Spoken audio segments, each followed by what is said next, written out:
I love that you brought that up. What's up, everybody? Welcome to the SpeakEZ podcast, episode 3. To my left, I got Tony. To my right, I got Josh. How you guys doing?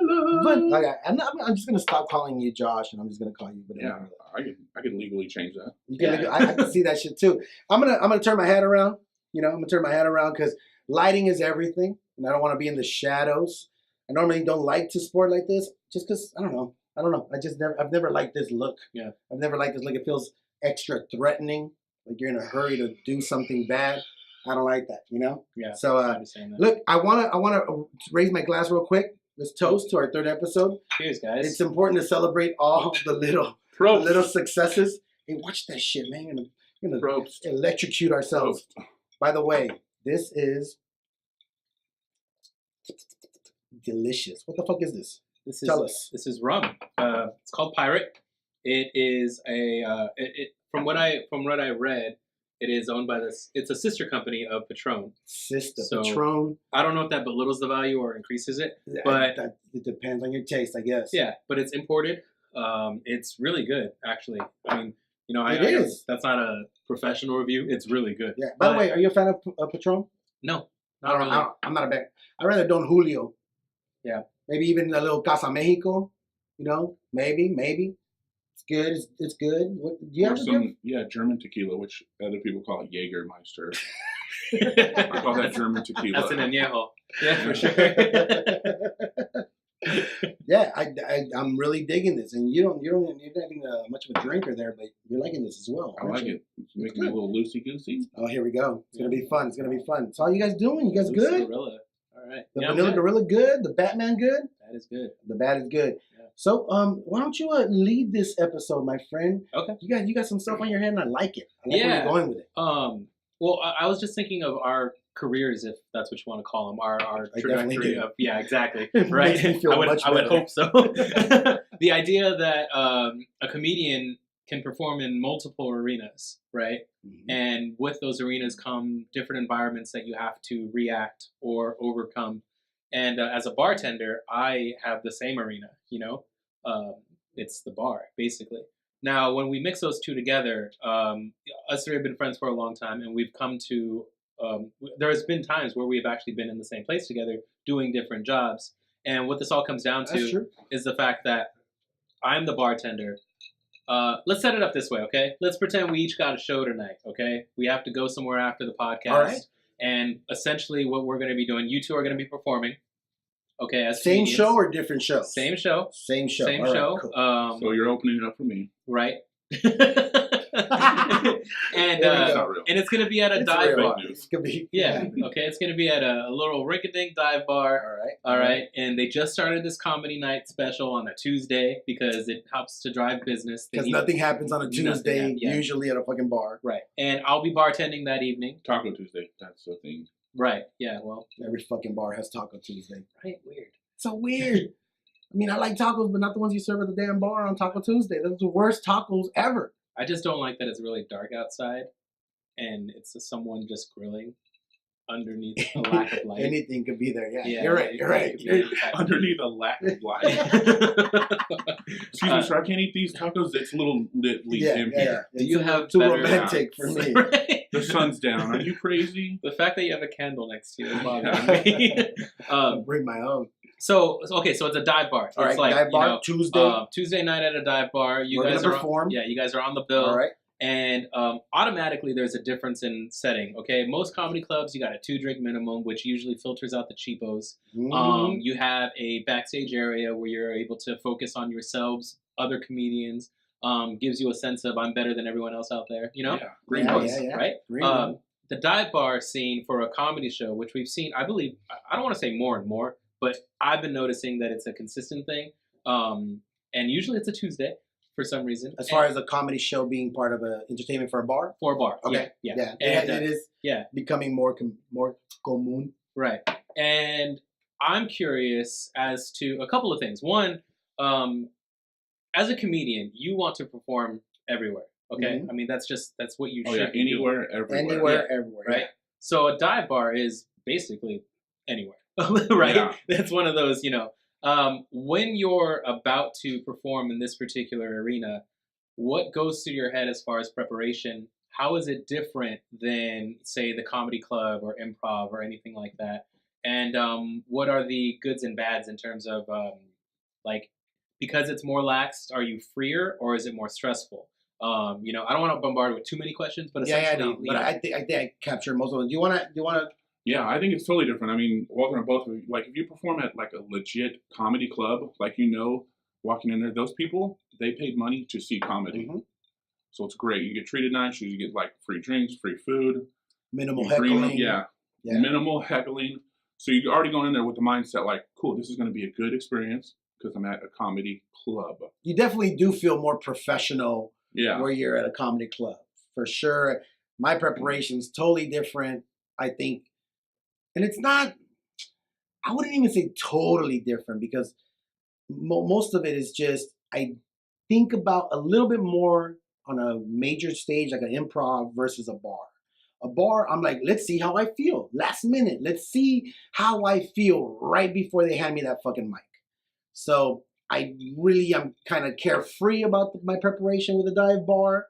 But when it's an improv, and it also depends on who booked me, like that also affects my decision as far as how much I want to prepare. And I also depends on where I'm at in the lineup. I'll have an opportunity to study the crowd. So I could have gone with the mindset that I'm going to do a certain set or a certain style, and then I see like there's been times where I try to, because I started real crude and I still kind of am a little bit, but it's like I try to not be now. I'm trying to evolve and be a little deeper. So I'm going in there with more prepared jokes. And then I see the crowd loving the filth. And I'm like, well, that's my bread and butter. And you revert back to this. Yeah. Yeah. Then I do go that. Back to the tongue. Then I do that. And so it's just so much of that depends on like as far as my preparation goes, just where I'm gonna work, of course. But something about a bar, I get super excited. Like a bar to me, one, it's where I started, and two, it's free as fuck. Yeah, it's more of a there's really no rules. There's no rules. You do or and there shouldn't be fucking rules at any fucking comedy club. There really shouldn't be any rules. But unfortunately, sometimes there are. Some people, got to be clean and stuff like that. And there's situations. I mean, you go to old folks' home. I guess maybe you don't. But I lived at an old folks' home, and I know they're dirty as hell. You know what I'm saying? Like they're filthy. They're filthy. So it just depends on for me, like the environment we're walking into. But for the most part, that bar vibe to me, that shit's freedom. I think you got to do that too. You got to kind of like earn your stripes. Like I remember, like you saw me starting out. I mean, you want to talk about being like one of the only like white dudes on a comedy show. I started out, like a Wild Coyote in Montebello. That's the very first place I did comedy. If you don't know Wild Coyote in Montebello, that's stomping grounds for George Lopez, Paul Rodriguez, Felipe Esparza, Fluffy. Most of like the major Latin comics, they passed through there, and we were one of the last two comics to perform there. But because of our association, not to that place specifically, but just me and him, we were exposed to like places like Berrigan's where, damn, I mean, it was legends coming through there just to work their shit out, and that was a bar restaurant through there. Yeah. It was a bar restaurant, and that was a different vibe. Yeah, because now you have people dining there.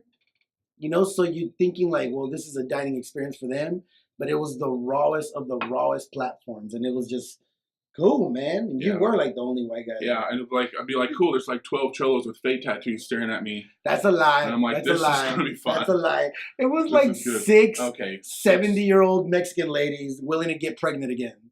That's who it was. And a big white baby. And a big white, gorilla.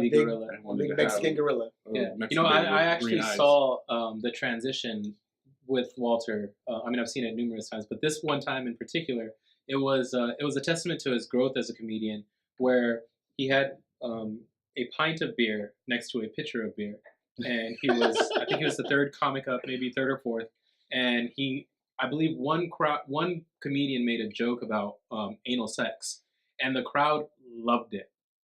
So Walter put his pint glass down, he grabbed his pitcher, they introduced him, and he said, "Tony, this crowd likes anal jokes. I'm gonna do fucking great. I'm doing good stuff. And what it was that knowledge of like, okay, I know the crowd, I have to change because maybe I had a set in mind, but now I have to change. Okay. Yeah. And let me tell you this. I've watched Walter many times. I try to go to every show that he has. He does. He never tells me to. Never It's the tells sweetest me, right? thing. It's the sweetest thing you can ever do. So this guy goes up, and Walter, this I've seen comics do this, but it's very, very Willie Barcena. The only time I've ever seen him do a stand-up show, he did this. He went up there and he just talked. That's it. Sat down and said, "We're gonna have a conversation." Walter went up there and just fucking talked. There was no sets. I know your jokes. I remember that. There was no jokes. It was just, you're hilarious, you know, like Yeah, Willie, that was not Walter. fun. But but What a dick. what that Willie comes, is amazing. Yeah, what that comes with the acknowledgement of reading the crowd and knowing when to switch it up and everything. Because I've seen comics bomb at a dive bar. I've seen them get frustrated. I've seen comics that are amazing bomb at bars. It's a different animal. It's a different element. The same way there's no rules as far as what we can say, there's also no fucking rules about what they can say. Yeah. They being the crowd, you know? That changes the game. I mean, if you're one of those guys that prepares your set and you go to a dive bar, damn, you're setting yourself up for some shit. I saw one comic, he was being heckled by the bartender of all people. Not me, but the bartender. We're going to talk about your perspective real soon. He made a joke about the bartender. The bartender did not like it. And the comedian made a mistake that I would assume is like in Comedy Handbooks 101. He said, if you think you could do better than me, come up on stage. Oh, yeah. The bartender's ego was so high that he said, okay. And he went up on stage and he grabbed the mic and he was shitty. But the fact is, I mean, personally, I don't think that worked, nor do I think it was a good idea because the shine should be on you, the comic, and it wasn't. It was on the bartender who is going to be there next week. But that's the environment we walk into. We don't walk into a well-behaved. I mean, you take an improv, man. You take an improv show. You take a Laugh Factory show. And I don't know if you saw this recently. There was a comedian. I forgot his name. I saw the video multiple times. But it's a comic, and I think it's in the Midwest. And some fool starts swinging a chair at him, and he grabs the mic stand. This is at a professional club where people, like you said earlier, no one was stopping him. Nobody was stopping him, and like you said earlier, it was that like looked like the ATL, by the way. It did. That's where that was at. Anybody saw the video? I think it was somewhere in the Atlanta, A-Tizzle. sure. But I mean, so it's unpredictable, man. You walk into a place and you just try to do your best. I think you should take a look at the crowd, but after that, it's still unfucking predictable. You know, it's really unpredictable. But gotta know your crowd. Gotta know your crowd. But I love the preparation, man. At this point, and I had a different approach to comedy. When I started, I didn't write for my first 5 years. Literally did not write. I was thrown up there. You know, might as well tell. Like, I went to go support this fool that I got into a comedy, like we talked about last episode, I believe. I took him to Cerritos College and got signed up. I went to go support him. And, you know, after a few of these and a couple of other stuff, it's like, hey, you want to open the show? I'm like, fuck it, let's go. I'll do it. Cerritos College, shout out alumni. Alumni means you graduated. Okay. You took one class, bro. I can't say alumni if I was there for a semester. No, not for one. I'm sorry, Mom. I'm still not a college graduate. You went for one semester, and it was one class that you didn't even have to go to the class. You just fucking went to a bar or do stand up. That was your class. Yeah, that's not. You don't get a degree. I bought a book for that class. Did you really? I did. It was called the Comedy Bible. I didn't really do whatever. King James. See, even that. I've not read a comedy book. I just actually started one, but it's not even a comedy book. It's just stories. You know, Dan Stanhope. It's just stories of him on the road. So it's fucking hilarious. So it's not really, hey, how to be a comedian, or how to be fucking funny. But it's just, you know, it's I went to go support him and I opened that shit up. And it was something I had been doing my whole damn life. I've always been telling stories to my friends. Telling stories. Sometimes true, mostly not. And just to fucking make people laugh. And I learned that shit from my mama. She's the only person I've seen make someone pee. She's hilarious. She is hilarious. Yeah. Now, I want to know your perspective, being behind the bar in such an environment, or one of the environments that we just described. How is that for you? Yeah. Well, aside from the normal prep work of having to, assume that there's going to be more people than regular on a Tuesday, which is usually unlikely. There's the idea that this is me personally. This isn't how every bartender, preps for a comedy show. But the way that I feel is that I am working with that comedian or those comedians, and I take that to heart, kind of. Where like if no one's laughing, I feel bad unless they weren't funny. But it's like then you're with the group. Yeah, I was like, come on, that was I never good. feel bad. I never feel bad watching someone bomb. It's just eat it. Because I've done them multiple times, and that's why I brought the topic up. Just aside from the idea that it's something that ties all of us together. Yeah. But I've been through it numerous times. You guys have been through it, and I recall many instances where like one guy literally asked me if I could put the basketball game up in terms of volume. And I'm like, don't be that guy. There's a show going on right now. Like, I know he's black and you can't see him, but there's a show. Yeah. It was Skills Hudson performing. Skills is hilarious. How Skills is why do you want to watch the basketball? Skills, come back from Vegas already. Shit, right? His hair was almost gone. Yeah. Love that shit. So it was unfortunate, and it upset me as the bartender, because the way that I feel is like, well, this guy is working with me.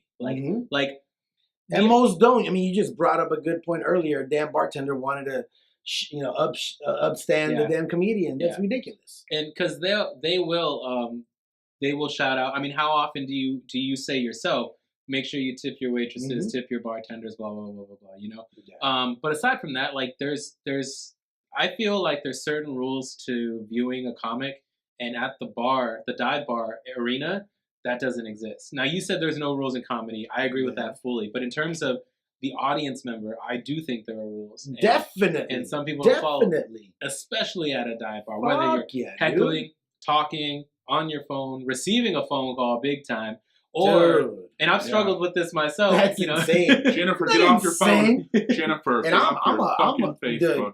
I'm not like that anymore. But I mean, did you ever get to go to Church Lounge? No. If you would have gone to Church Lounge, man, that place was great. I ripped people a new asshole, some girls a new vagina.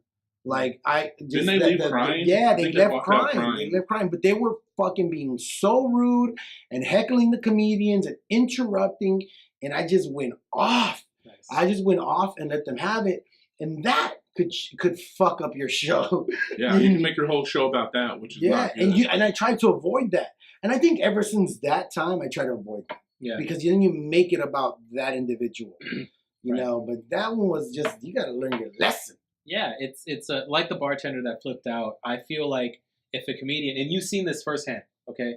A comedian will, first of all, don't sit in the front row if you're not trying to get shit talked about. If you're super sensitive as fuck, don't sit in the front, okay? Just don't fucking sit in the front. Yeah, don't show up with a sensitive ass girlfriend and sit in the front. Don't go there on a first date and sit in the front row at a comedy club. Because every comic's gonna be like, "How long you been fucking?" First date, you can't answer that question, or you feel like you really need to tell the truth. That's where you really fuck up. Well, what I think most people don't know is that when you're on stage, your field of view is literally the front row, and that's it. Yeah, like 2 rows. Maybe. You can't see anything else. So normally we have a light just straight on our eyes, can't see shit, which causes me to sweat profusely. Is that that's you too? Because the lights are hitting your tits. That's because the light is lower, so it's not adjusted to you. And when you're in a dive bar, it's usually one of those lights that you hang on the hood of your car to fix your engine. Normal, yeah. So it's like one of those taco heat lamps. If you're quiet, you can hear the buzz. Yeah. So it's bad, but it's the mosquito repellent light. Yeah. So the idea is essentially when I'm bartending and there's a comedy, I don't do that much anymore because I work at a place that doesn't have a comedy night. Although if it ever did, I think it would be an interesting take on said field of entertainment. Right. I wonder if you squeeze the karaoke in there. Yeah, I wonder if the owner would try to perform. I want. Yeah, probably. If you do karaoke, you can do comedy there. That's true. Equal parts funny. That's true. Yeah. So no kids can be eating that. Right. So I feel like there's a teamwork there that needs to be established, and if it's not, then you're just doing yourself a disservice as a bartender and a comedian. I mean, you want free drinks or not? Like. I'm curious because I know you worked as a bartender, but you always go to shows. Mm-hmm. I'd love to know what your perspective is because you've been to all the types of shows. Yeah. You've been to the professional clubs and you've been to the dive bars. What do you take away from that? And does the environment matter to you where you go watch a show? Not necessarily. It doesn't. I try to create a relationship with the comedian because humor is subjective, and certain comedians have let me put it this way: if one comedian went up there and was crass and rude and whatnot, like Anthony Jeselnik, mm-hmm. I don't think he's that funny, which is weird because a lot of my humor is similar. Yes. But I feel it's his delivery. I don't know I can't really readily explain it.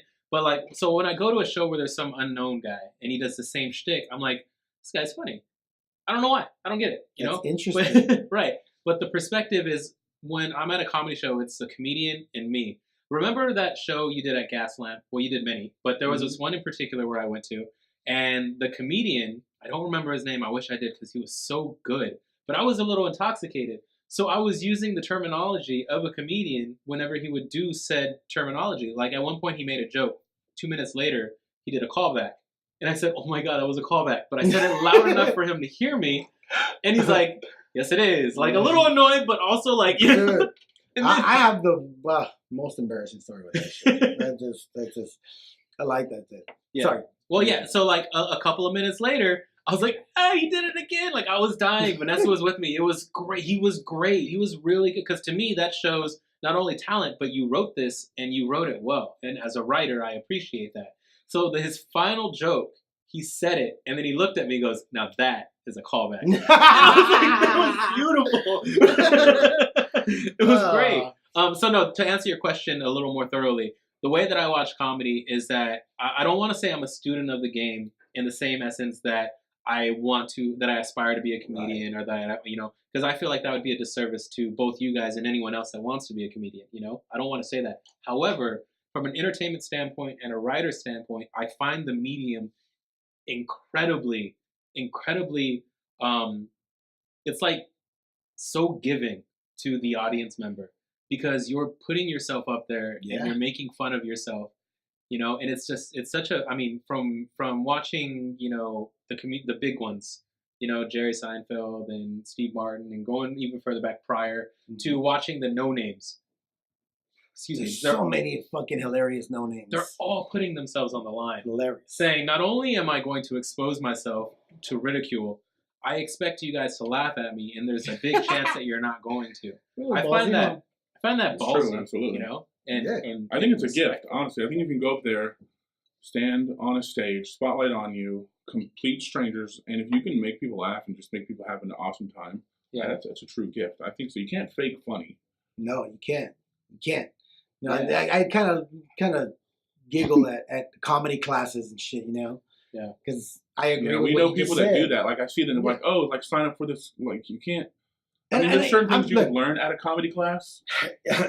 I battle with that because I'm on the road I'm on, self-development and getting educated with whatever you want to accomplish in life. I'm kind of like on that mission.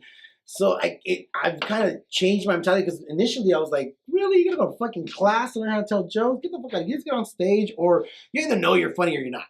And I just kept it real simple, real raw, But I can't hate on someone that just wants to get some education, doesn't know where to get started. And that to me has made it a little bit all right. Yeah. But you're not going to get style. You might get proper structure, but you're not going to get style. You're not going to get flavor. You're not going to get what really makes people laugh, which is your juice. You know where the best comedy class is? You go to a bar, you bomb your balls off, and you go to another bar, do the same material, and you fucking kill. Yeah. Bomb. Yeah. That's all you got to do. And what's funny, and the reason why, to me personally, why I think this is such a topic that works for our podcast specifically is the idea that we're all three creative minds, whether it be similar or different. And the idea of creativity in general is that mentality of bomb, bam, I found success. You know? And that's what, to be honest, and I hope you're in agreement with this. This is what this is right now. This is our open mic. This is our first time up. This is our third time hitting the stage, per se, as far as doing a podcast. So, and our intention is to become great, entertaining, and figuring all that shit out. Yeah. And, you know, we just like booze. So we add that to the mix. And I'm way too lazy to be a stand-up comic. I have a stool here, and I find that the performance is way better because of it. With that said, we're going to go to a quick commercial break. All right, so we're going to refill these bad boys, and we'll see you right back. Enjoy this little commercial break and support those people that we feature for you guys. They're doing a lot of good work. All right, yeah. Dan, you need a little refill. So do you, Mario? Drink rum. We'll be right back. A little pirate rum.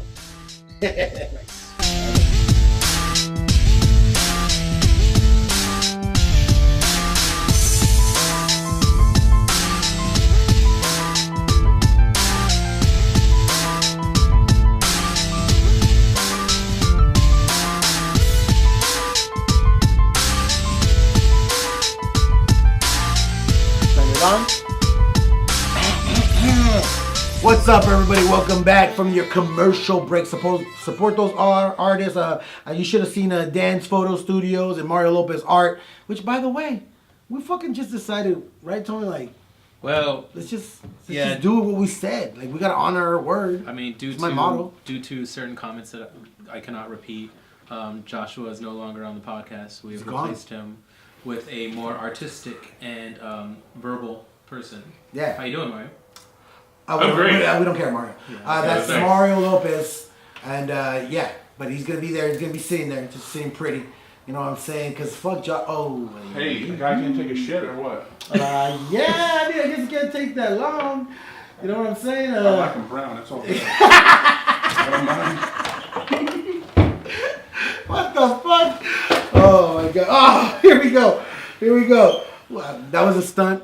Maybe it went well. We were just talking about. We were just talking about you. I didn't vote for Trump. You don't got to run like that. You look like you voted for Trump. That's true. You know, and we gotta be safe. Can't be sorry about that shit. Probably do look like a Trump supporter. I'm sorry.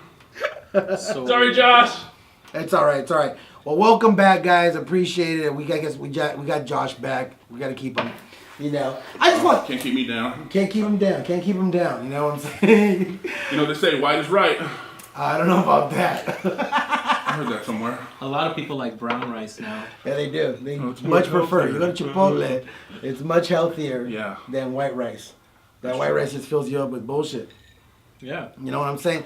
Hey, by the way, you know, we're talking about the whole comedy as a form of entertainment at bars and stuff. What do you think about that as even an idea for a bar to even bring that kind of entertainment in there? It's a very like shut your mouth type of entertainment, and most bars have their regulars, right? Yeah. And that I think would create some sort of conflict. It does. You know, I mean, you have entertainment. Was it Friday? You have entertainment. Does that affect the crowd, or do they leave? Do they stay? Or well, I think we've trained our customers by this point that karaoke will be happening on Friday. And you're more than welcome to join in. But also, karaoke is an inviting source of entertainment. It is a communion of sorts. Comedy is you're literally on a stage. They are there to be entertained and or observed. And I think that's where the divide comes in. I've seen it numerous times where, you know, a comedian will walk in to a bar to perform. They're there a little bit earlier, you know, to try to get a drink or two in. But what I've noticed in terms of dive bars is how often the comedian will come in, do a set, and go to a real comedy club immediately after. And they'll say it, too. They'll be like, no, I'm going to go to a real club now. Like if y'all want after the show or in 5 minutes, y'all follow me to the improv. Yeah, there's a little flyer on my car. If nobody laughs, whose fault is that? I feel... that's a tough question. No, it's not a tough question. Thank you. See, did you guys just see that shit? Question. That is not a tough question at all. But that is a difference of perspective. With you've been used to being in the crowd, and then you've been used to being on stage. Mm-hmm. No, it is never, ever the crowd's fault. Ever. And I see that all the time. The crowd is a challenge. The crowd is you know, it's just become something that, but you can't just blame the crowd. You can't blame people that showed up for this entertainment. And when you went up there, something happened, and you didn't entertain. Yeah, guess what? You're not funny. Not, like no, even that's wrong though. It's not that he or she is not funny. They just weren't funny for that crowd that day with their performance. Once you break it up that way, it could be their fault. But that same performance, giving a whole nother crowd, could have killed, right? I've been in environments where, and I've produced comedy shows for a long time. Since I started, basically. So I would say 8 years.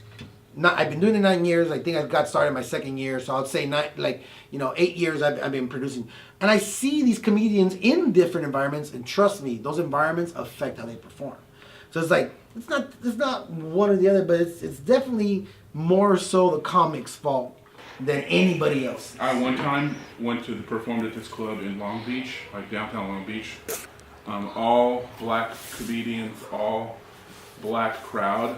I bombed so hard. Now, okay, so talk about that. Did you get into your head? I think I got into my head. I think because as a comic, you want to play to your crowd. So I was literally like, okay, I'm gonna go up here and be like the white boy. I'm gonna talk about how I'm the only white boy here. All these black people surrounded. So I kind of went into that, and it just didn't work out too well. And I didn't blame them. And I think that's one thing I see all the time. You see these comics, they're like, oh, like you guys are this crowd. Like, oh, that's not, like, you can never, ever blame the crowd. Oh, I mean, you can. It's real easy to, though. That's the easiest route to take. I just think you shouldn't. That's exactly it. I don't think you should, and you either killed it or you didn't, man. And that's it. And you walk away and you clean yourself up and move the fuck on. Sounds like you needed to whip that crowd into shape.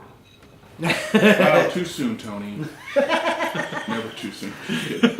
We've alienated two. So, someone caught that joke. What you're saying is that if none of you viewers are laughing, it's all their fault. It's all our fault. Their fault. They're the comedians. Fuck Tony's pride. Our. No, I'm fully invested in this. I'm one of the blame. Today he's actually the fucking captain. So it's all your fault. You go down with the ship, bitch. Bye, guys. At least I won't be choked out. Oh, interesting segue. I won't be choked out. Wow. Well, all right. I have to address this. Puto. That's one opinion. That's one opinion. I just got smarter. And now you got scared. No. Look, I wasn't scared. Then I had the conversation, and yes, they brought up the point of, what are you doing? It don't matter who said it, okay? All I'm saying is they brought up a legit point. Sounds like your chick got it. Look, it don't matter who it was. I know who that was. It don't matter who it was. I know who that was. That was your friend. She got it don't matter who it was. It's just like, the point being is this factual. All I'm going to say is the person that brought it to my attention is in the medical industry, and it deserves some respect. So their opinion deserves some consideration. You're right. Medically, it is. Yes. Let's bring some clarity to the situation. Last week, Walter hyped up the idea that Josh was going to choke him out this week. I did. I strongly feel that it garnered a lot of viewers specifically. Yeah, I think a lot of people. And I think that a lot of people were waiting for it. Yeah. I was waiting for it. Thanks, Mario. Appreciate it. Look, I get it. And I'm from those times. I'm an 80s guy. I was born in 79.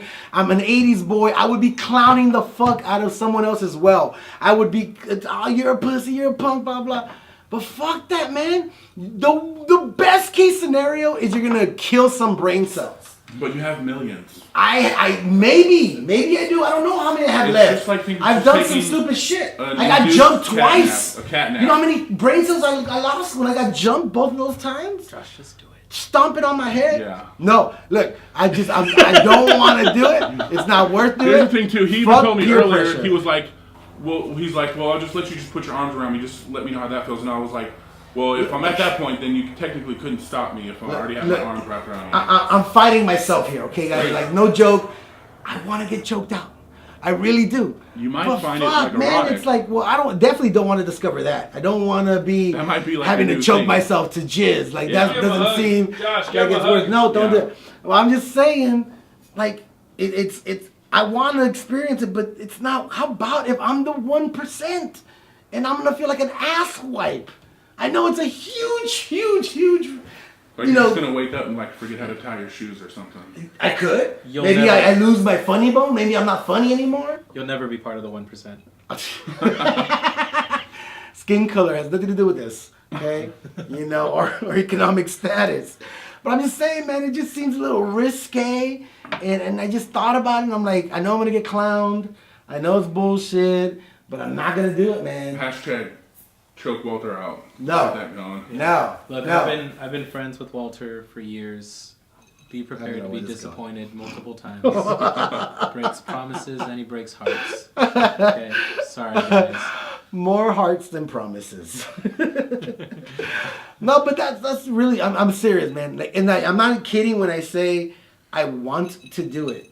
For real. I want to know what that feels like. I always want to know, like, because I see it and they wake up and they have no clue where they're You at. don't and remember. shit, You like, don't remember what What happened. happened? Yeah, that's called Just- rape. No, it's not. not. I'm not gonna deal him after Just put him to sleep. unless he gives me consent. But it's not worth the risk. I just think it's not worth it. I need all my brain cells. And look, I did live in a senior citizen apartment complex. And I saw dementia, and I saw Alzheimer's. And how about if it was that fucking little pocket of brain cells that you killed that got them there? In fairness, you did kill brain cells earlier too outside. I did, and I will. And that's another thing. I will continue to kill brain cells. I love my whiskey. I love my extracurricular activities. I'll probably play tackle football game one more time in my life. Like, I'm gonna do stuff where I'm gonna get rid of some brain cells willingly. And I guess I don't want to do it in this kind of condition where I get choked out to lose some brain We cells. we can lay you down like a nap, I know you would do that anyways. like a blanket. That's not even the issue. You would not let me hit my... That's, by the way, when I read the reports and I was doing my research, that's like a 20% part of people that get choked out. They hit their head on the floor and get concussed. Like, But I people would don't be catch careful. them. I did that to one guy, and I just let him. Thank the floor you. So hard. But he was an asshole. You're not. But you have it in you. How about you get flashbacks when I talk shit and you remember that, you know what, you were an asshole and just let me drop. Yeah. Or And hold then- it an extra 30 seconds. I'm like, oh, remember that? Remember that? Like, is he passed out? No, he's Remember not. that? No, he's Yeah, not. he's pissing himself. He's not out yet. He's just doing that for show. He flirted with my niece. Yeah. No, he's not. No, he's not. I'm just glad you did research for the show. That's very comforting to hear.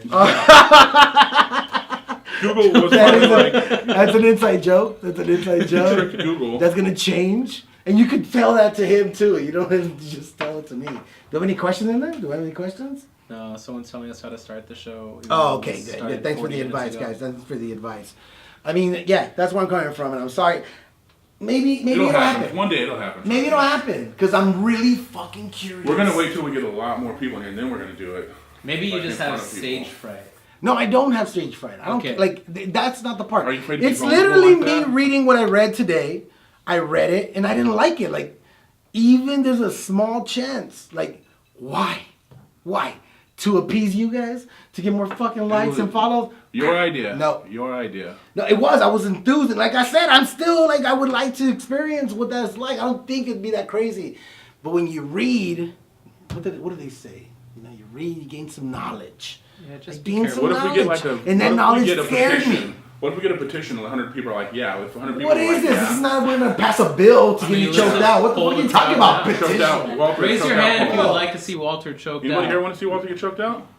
We got one. You know what? I would like to, but it's true. It's Yeah, yes! Mario Lopez. not That was- a shirt right here, so. He's not, oh, Walter- shit. Okay. It's not about my well-being. It's, he doesn't want to pay for it if something wanna pay happens here. deductible. Exactly. You're gonna be like, "Listen, I think this feels like an outside shoot. My business isn't sure. Never trust a man wearing black gloves. Oh, thanks, Robin. The Thanks, reason, Robin. the reason why I brought up stage fright is going back to the conversation about going up on stage. The idea of, I mean, you guys have been doing this for a while now, so I assume that butterflies, you know, come and go in terms of where you're performing and what you're going to be doing. Right. Is it different when you're going to a dive bar, or do you as a performer treat it the same Like, are you going out there saying, I'm a comedian, I'm still going to do what I have to do, even though it's a shitty bar and the men's room smells like vagina? It's always the same for me. Like, I always get that adrenaline rush. Usually, right before a show, I always have to I'm gonna have to call you out, bro. I take a fear dump. I think I'm gonna have to call you out, Josh. Well, I always get excited, usually. You get excited, but I know you get more nervous at an improv. Well, yeah, compared of course, to a bar. obviously. But there are times when I like, there are 8 people there, and I'm like, I'm gonna just destroy it in front of these 8 people. And I've enjoyed that too. And you do change your mentality depending on the number of the crowd. Oh yeah. And most of the time, it's in your favor. Like when you let loose because there's 8 people, you bring it. Because I think your like forte is just naturally funny. You know, I have this live going on this whole time on IG, and there's been multiple people that have said he's the funny one. They want him to talk more. Funny one. He's the funny one. It's not us. We're the. I don't know what we are. We'll find out. I guess all the time. You're the minority one. You're like the person of color. Yeah, you're the POC. Oh, Yeah. I'm different than him. Yeah. What? How so? For sure. How Tony's is he? like- Is he less browner? Tony's a Mennonite. With that dirty Mennonite beard. He's definitely not Hispanic, that's for sure. Walter, pronounce burrito for me. Burrito. Nice. Why? I just wanted You you to didn't roll your pronounce R's, though. burrito. You didn't roll your R's. I said that pretty white. Yeah. I didn't say burrito. I said Yeah. burrito. Say it again. I did, yeah. I converted. I went Spanglish. Now pronounce pupusa. He's been hanging out with too many white Pupusa. people. Yeah. I don't think I can say that right. I don't think I can You say can't say it. pupusa. Even when I say it, like, quiero pupusa. Yeah, you see, that's pretty Latin of you Yeah. right there. I like it. I like pupusas. Yeah. Josh I is the think you funny like my one. mom's I food said it like too much. Antonio Banderas. Papusas. It's not. By the way, that really irritates me. Say it again. Say it. Papusas. How would you spell that? P-A-P-U. No, it's See, P-U. it's poo. Yeah, poo. Please, and by the way, if you're white and that's how you say it, don't feel bad. Like I don't 80% feel of bad. Mexicans I never feel bad say about it being the white. same way. Ever. They say papusas, and it's not papusas. It's Papusas. poo-pusas. You know, it's pupusas. That's Like what it is. puto. You don't care. No. Have you ever had one, by the way? Yeah. Yeah. Yeah, she was kind of chubby. I like it. I like it. Okay, All right, I don't man. do chubby chicks. Sign us off, or what do you want to do? Well, with regards to the butterflies, Oh yeah. yeah, no, we have a show Sorry. to do. Butterfly boys. So, Josh, Butterfly I'm boys. curious when you do have that nervous feeling, like when you're at an improv, because you know I think I get that. You know, just the idea improv alone is like, oh fuck. You're When like, I see, oh, yeah. when I see Walter there, I'm like, hey, he's kind of a big deal. You can't help but think about the people who were on stage before you. You go see him at a dive bar, you're Yeah. like, whatever. And then of course I see him after the show. I'm like, no, he's not a big deal. Right? Because I've seen his guitar on stage, and that got more laughs from me. But the idea of that being a higher, quality comedic spot, what do you do to quell those butterflies, if anything, aside from the shit that you take from stress? So aside from the fear dump, maybe a drink, just to kind of take the edge off. Just kind of psych yourself up. Do you guys know comedians that don't drink? Oh yeah. Oh yeah. There's a lot of them. drink. I don't really drink. I assume every comedian is a soul that is damaged. and Yeah, needs usually alcohol to at one point in survive. time. I when in the beginning I would say again the first fucking 5 years or so, just drank every time. Like it was just standard. It was standard. It was stupidly standard, but it was standard. And then part of growing up, legal issues, prevent you from fucking having the luxury of just boozing it up. And then all of a sudden I realized like I don't need it. Yeah. And that was a big thing for me because in the beginning I for sure thought I had to. Like I had to be drunk or high. I had to feel some sign of shifting in myself to, all right, let's go fucking do this. Let's not give a fuck. And it unfortunately related to some booze or some smoke. But now it's like I don't need it, and I could do it without it. And if I'm going to NoHo, I'm definitely not drinking. If I'm by myself, but if I'm gonna hang out there, whatever, I'm just kind of smart about it now. Where before I was not smart about it, and it was a requirement, and now it's not, and it makes me feel prouder because I don't need it. Yeah. And for a while I thought I did. Now You just remember like that. rub one out with your tears. like I do. What? Do you masturbate before or after your performance? Oh, before for sure. Yeah, You know, get your head right. You gotta do it every day. I think. You just come and then go. It's a pretty healthy thing. It's a pretty healthy thing to do. Yeah. No matter whether you're with somebody or not, it's just your own thing. Yeah. And it's not gender specific. I feel like everyone should masturbate. I thought it was gender specific, and then I found out it's not. It is not gender specific. Yeah, nothing not is. At all. No. Nothing is. No. Most of the stuff we're into, there's a nice pocket of women that are into it too, and that's kind of crazy because I'm into some crazy shit. Like butt stuff.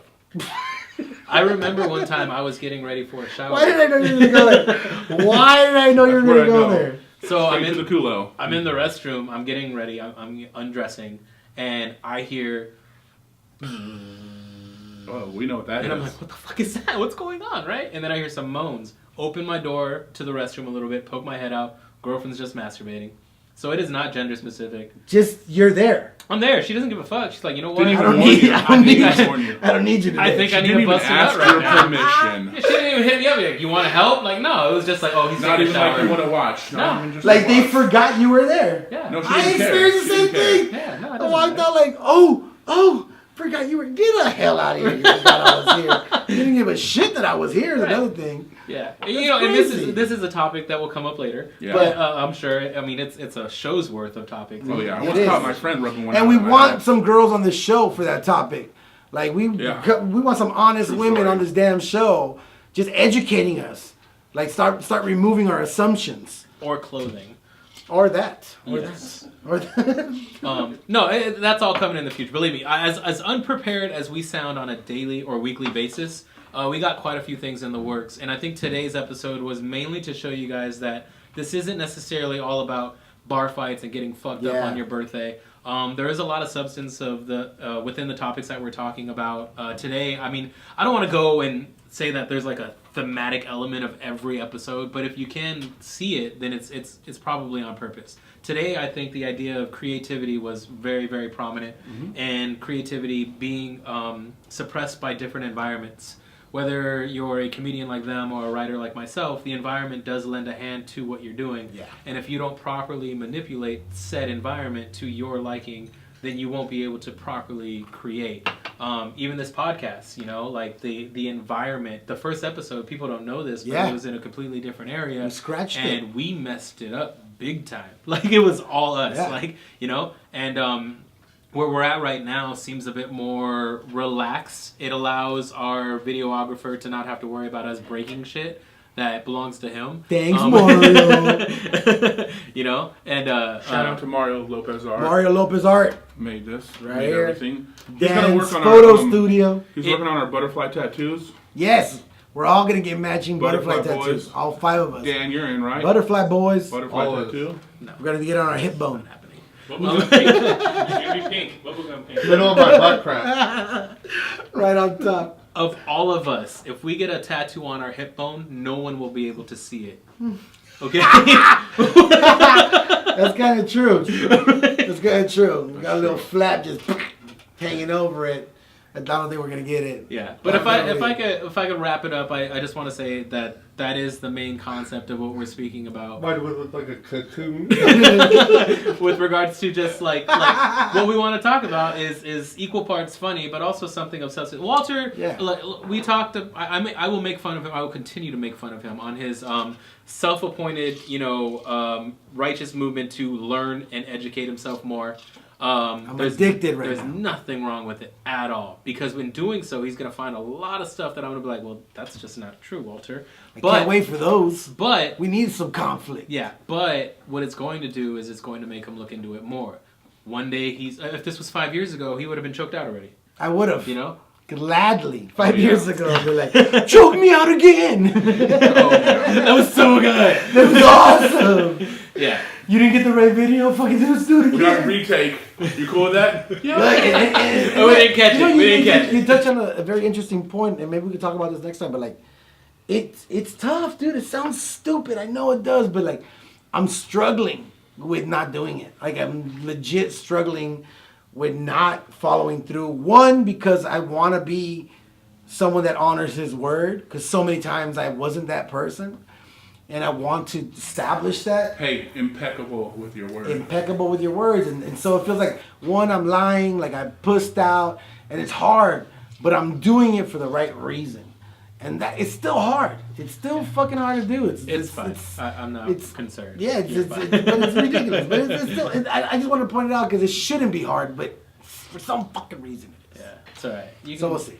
I mean, you should go home and practice. Just choke yourself out a little bit. You know? Just David Carradine yourself. Yeah, I will. I'll kill Bill myself. Yeah, and then let us know how it goes, and if you like the way it feels, maybe we could try it without the camera. Yeah. We're not. Not like Robin Williams. Don't do it that way. Oh, what a buzzkill. No one heard that. We're going to stop breaking the wall. We're just going to stop. See what you did? I let him in, and all of a We sudden told him to start talking, and he fucking goes You there. say, you know what? Let's be more interactive. Let's have a crowd interact. Talk about Patch Adams. What were we talking earlier? Like fucking unpredictable crowds. They say stupid shit. Yeah, I feel like that was a Jesselnick joke. It just wasn't good. With that said, thank you guys for joining us for SpeakEZ Podcast Episode 3. Thank you, Dan. Thank you, Mario Lopez Art. Tony, great drink. Pirates, rum. Josh. Vanilla Gorilla, my bad. I'm fisting you. There we go. Not yet. I'm Walter Reyes. Stay tuned. Thank you guys for joining us. We'll be back. More stuff, more cool combo, and different drinks every time. We're going to start featuring them. All right. Stay tuned. Peace out.